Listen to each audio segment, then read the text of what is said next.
Hi everybody, welcome to another video on the channel. In this video today, I'm going to talk a little bit about the performance equation that I'm always thinking about when I train a client. Like one of the skills, the art and the science of coaching is knowing exactly the right amount of training to do, balancing that with the recovery in between and what we're doing in between workouts and how we're recovering from things.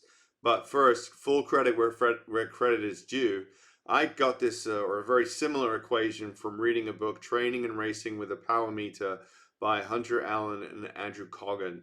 And it's not quite like this in the book, but it's the essential elements that essentially I got from. I'm going to link to that book in the comments. Now, a little caveat, there are some things about cycling training that we can carry over reasonably well into rowing, certainly some core principles.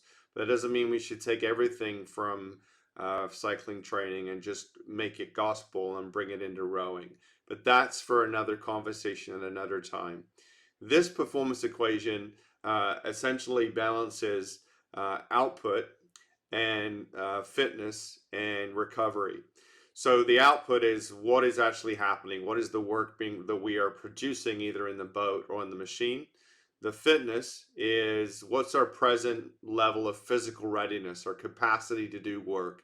And recovery is the amount of freshness we have, or the amount that we're giving ourselves in between workouts and training. And we're always watching these two variables, fitness and recovery, as a function of, well, what's actually happening? Is our performance improving? So to illustrate this, what we've got is, if our fitness is well balanced and our recovery is well balanced, and those two are balanced correctly, then our performance is going to be increasing. So always keeping these things in balance is really, really key. What I see though, with a lot of people is the fact that they're doing a lot of hard work, but they're neglecting the recovery aspect of their training. And as a result, their output is going down, their performance is stagnating, or they're getting worse, and they're trying to figure out what that is. That's kind of a classic that I see. So this is not really where we want to be in this equation. Another flip side of this is, well, what happens if we have a lot of recovery and we're not really doing enough hard training? Well, then that flips itself in this manner, and now our output is going down. So we're always thinking about, what is the training plan? What is the amount of volume? What is the recovery? What else is going on in the athlete's life? And how are these things in this balance? So this is another scenario where we're not doing enough training, we're doing plenty of recovering, but we're not doing enough. And the amount of work we need to be doing, if we want to go sub 7 on a 2K or sub 8 on a 2K, we need to be doing a certain amount of work. And unfortunately, there are no shortcuts, but we do need to balance the recovery aspect with that. So what I typically tend to see with a client, I've seen this with a few clients, is we're working really, really hard, and we're not quite in balance with our recovery, and as a result, our performance is not getting faster. We're doing a lot of training, and we didn't get faster in a particular three month block of training. Okay, it happens. Some of this, so this is why I think the principles of AI are kind of important here, because in AI, there's a model and there's a continuous feedback loop going, this is what we're doing. Is it working? And if it is working, we'll just do more of that. If it's not working, we need to remain flexible and think about what we want to do.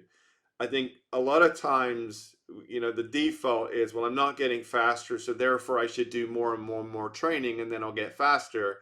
I think the smart thing is to look at it and going, if we are doing enough work, are we doing too much work?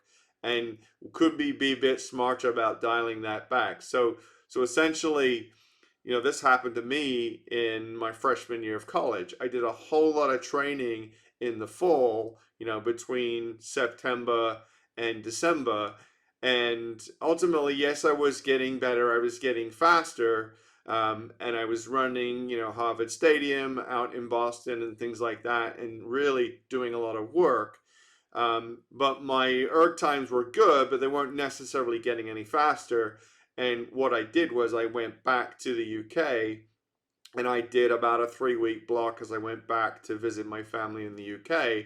And I didn't train as hard. I still trained, but a lot of it was sort of steady state running. It was steady stating in the single up and down the Thames. I was not training with quite the intensity for that 3 weeks. And when I got back to the US, my 2,500 meter time went sub 8, which was what we were doing in 1994 at that time. So this is what I tend to look at with my clients is, are we in this kind of a situation? Have we done, have we done the work, and are we seeing the results from that work? And if we're not, then it's not necessarily wasted time. It is time to evaluate the program and decide, what are we going to switch here a little bit? We're going to turn the dials here and move in an upward direction in terms of performance. So what I tend to look at here is starting to provide a little bit more recovery, bring down the intensity a little bit. I'm not saying completely come off the intensity, but try to get these two factors back into balance again, so that we can sort of work back to and capitalize from maybe that 3 month block of hard training that didn't quite equate to the performance increase we're looking for. We take 4 to 6 weeks and kind of go into this mode. And typically what happens is I just have a very good ability to look at, all right, what are these factors doing? And then bring them back into balance, recovery and fitness, so that we get the performance increase. So what I'm saying is, if this applies to you, you might be doing some good work, but always be evaluating whether or not you're getting the full value from that training block. If you're not, then it might be time to kind of look at the equation and do an evaluation, reflect on what's going on, so that we can perhaps dial up the recovery, bring the intensity down a little bit, and bring everything back into balance. And that is the continual flux. That is the dynamic nature of training, and that is something that I do well and have a good feel for. And I hope that this discussion has kind of helped you think a little bit about your training approach. And that's why just taking a program online and following it verbatim isn't typically a good idea. We want to do a certain amount of work, but we need to be smart. And if it's a loading day, then it's a loading day. But if we need some recovery for the next day or two so we can get to the next loading day, those are the things. So what I'm doing is I'm continually watching the dials. I'm continually watching the logs come in and making decisions. And if I start to see a trend that I'm concerned about, then ultimately what I'm doing is coming back to this equation and deciding, all right, how do we dial up the recovery? How do we bring the fitness component down? Let's do 2 or 3 weeks in this zone. Okay, now the dial starts to move back. And that's why I think it's important to have a coach who can give you that perspective and dial that in. Training is individualized. Yes, we have these core principles of heart rate zones and do this kind of work and do that kind of work. But ultimately, if you're trying to fit sort of a standard distribution and fit a program that works for the average person, then you might be missing a trick in terms of what actually dials in for you. So, I think, I used to have this thought as I'm a school teacher. I've taught chemistry for 25 years. Early on in my career, I used to have this thinking that it was like, well, out of the 20 students in my class, 4 of them made A's and the rest of them made C's or D's, for example. And I would think to myself, well, the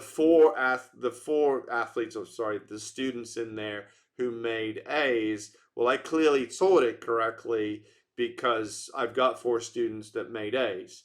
The problem with that is a training, if they're all given the same training stimulus, they're all given the same curriculum, the same assessments, the same assignments, you're going to get some that improve at a faster rate, some that improve at an average rate, and maybe some that don't improve.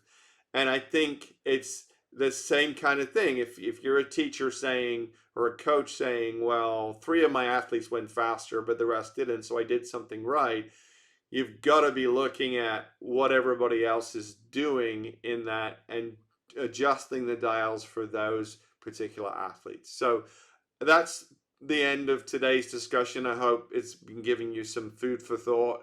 As always, I really appreciate everybody tuning into the channel. It continues to grow, it means a great deal to me. If you haven't subscribed to the channel, please go ahead and subscribe to the channel, hit the like button, share this video if you found it helpful. I think these are just things that kind of go through my mind in terms of the science and the art of coaching, and I hope this has been valuable for you. Thanks for tuning in. I'll see you on the next one.